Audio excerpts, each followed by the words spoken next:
Hello and welcome everyone. In today's episode of Adda, we have Mr. Rakesh Maheshwari, former Senior Director and Group Coordinator, Cyber Laws and Data Governance, Ministry of Electronics and Information Technology. Thank you, Mr. Maheshwari, for engaging in this conversation. Thank you. Jumping right into the discussion. Thank you, sir. So India urgently requires a revamped cybersecurity regime, considering that 2000 cybersecurity policy is outdated. So in that regard, what would be your suggestions for contours of such a regime?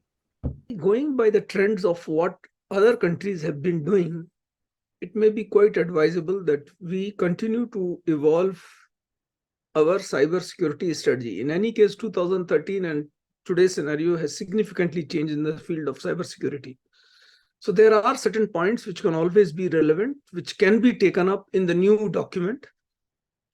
But in my own view, India does require a cybersecurity strategy to take into account the existing security infrastructure that we have, the threats that we have, the threats that are likely that we will have, our own priorities, whether in terms of enhancing cybersecurity in government offices or in private offices or in defense, our priority in terms of creating capabilities for development of cybersecurity products,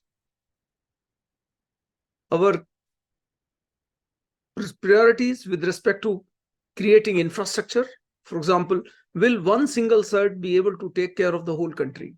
Do we need, for example, sectoral CERTs to take care of and to be near to the audience relating to the sectors?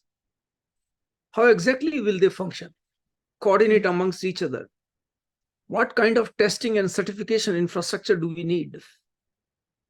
What kind of forensics tools, for example, do we require?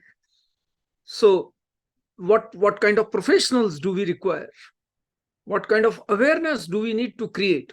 Now, this all is dependent on the existing scenario that we have, the strengths and weaknesses of that scenario, the trends that we are going to see, whether it is in the form of AI or quantum or maybe IoTs and IIoTs.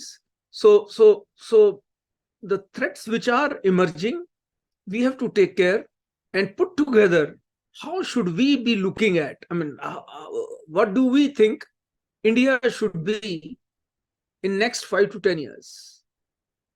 There can also be issues of cyber resilience. Maybe the Russia-Ukraine war has taught us that it's a very important aspect.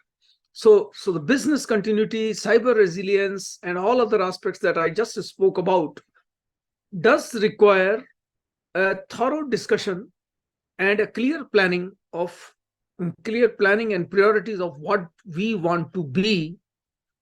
And therefore, this roadmap is nothing but the cyber security strategy.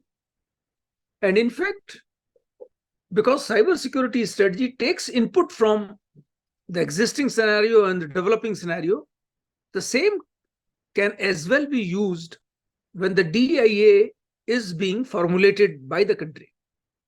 So some aspects will move into the Digital India Act so that the regulatory framework is also created, enabled to support the cybersecurity strategy. Thank you so much, Mr. Maheshwari, for these concise and focused points. Thank you for engaging in our platform Adda for this video. Thank you, everyone.